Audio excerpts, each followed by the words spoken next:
kami harus cek kembali ya. Tetapi memang diskusi mengenai penyelesaian sebuah perkara di KPK terus dilakukan secara terbuka di internal, baik itu di tim penyelidik, tim penyidik, ataupun kemudian juga penuntut, struktural, penindakan terus kami lakukan.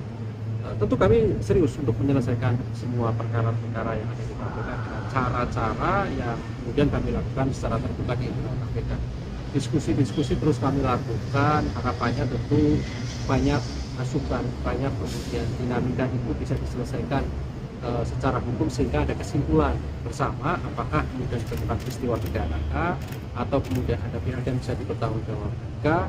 Itu kan tentu tidak kemudian dilakukan dengan diam misalnya, tapi terus dilakukan diskusi, pendalaman-pendalaman di antara tim. Itu yang kemudian kami sampaikan hal yang wajar ketika menyelesaikan perkara penyidikan secara terbuka dilakukan dengan cara ekspos berkali-kali dan sebagainya. Justru kemudian bagi kami itu bagus, karena sekali lagi menyatukan pandangan terkait dengan alat bukti yang diperoleh, misalnya ada yang kurang dan sebagainya. Itu kan banyak harus dilakukan masukan-masukan dengan cara diskusi secara terbuka. Gitu ya. Kendalanya apa sih Pak penyidikan ini masalah?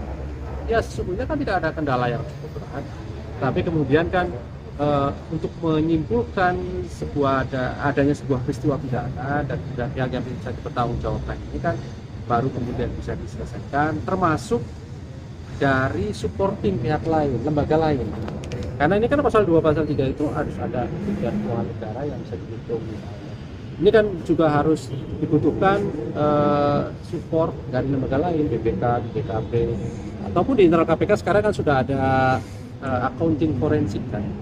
Itu juga bagian dari kemudian penilaian-penilaian terkait dengan pemenuhan unsur-unsur secara materi di dalam pasal 2, pasal 3 dapat merugikan keuangan negara atau perekonomian negara. Ini juga kemudian tentu menjadi diskusi yang harus dilakukan pendalaman secara menyeluruh gitu.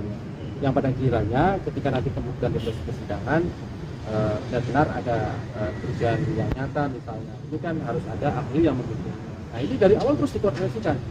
Jadi ini sebagai pemahaman bersama ya, pasal 2, pasal 3 ini kan berhubungan dengan kerugian keuangan negara.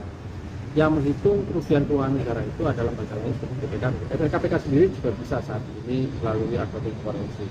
Dari proses penyelidikan terus dilakukan komunikasi, terus dilakukan koordinasi. Itu hal yang biasa ketika penanganan perkara pasal 2, pasal 3 sejak KPK ada sampai hari ini gitu.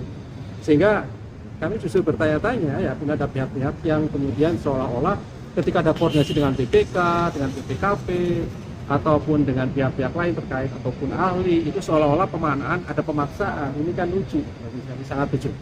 Artinya membuktikan bahwa kalaupun yang menyampaikan adalah orang-orang yang katanya paham hukum, maka dia sebenarnya tidak mengetahui proses-proses praktis dalam penanganan perkara itu seperti apa. Tentu dong dalam penanganan perkara ya harus ada koordinasi dari awal, apalagi pasal 2, pasal 3 ya, dengan penyelidiknya, penuntutnya, struktural, pimpinan, dan supportingnya gitu kan, BPK, BPKP, dan accounting forensik untuk memastikan bahwa seluruh materi di dalam kegiatan penyelidikan maupun penyidikan itu terpenuhi gitu. Kalau dari accounting forensik KPK itu kerugian negara yang penting. Jadi begini, jumlah kerugian keuangan negara itu nanti dalam proses penyidikan. Itulah makanya kemudian kemarin kan kami mengkaji pasal 44 di dalam undang-undang KPK dalam rangka untuk menjawab dinamika penanganan perkara. Kalau di dalam KUHP itu sudah sangat jelas ya, kepolisian, kejaksaan itu kan pegangannya KUHP.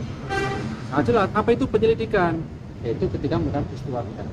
Apa itu penyidikan? Untuk menemukan ya kan orang yang bisa dipertanggungjawabkan sebagai tersangka. Nah, supporting kami misalnya BPK, BPKP itu bisa begitu ketika proses penyidikan. Tetapi di awal selalu ada koordinasi untuk menemukan titik temu, apakah kemudian ada bukti awal, apakah ada hasil kesimpulan awal bahwa itu bisa dihitung kerugian keuangan negara. Sehingga kami belum bisa sampaikan dalam proses penyelidikan mengatakan bahwa dalam sebuah perkara ada dugaan jumlah kerugian keuangan. Karena itu nanti dihitung pada proses penyidikan. Karena pasal 44 undang-undang.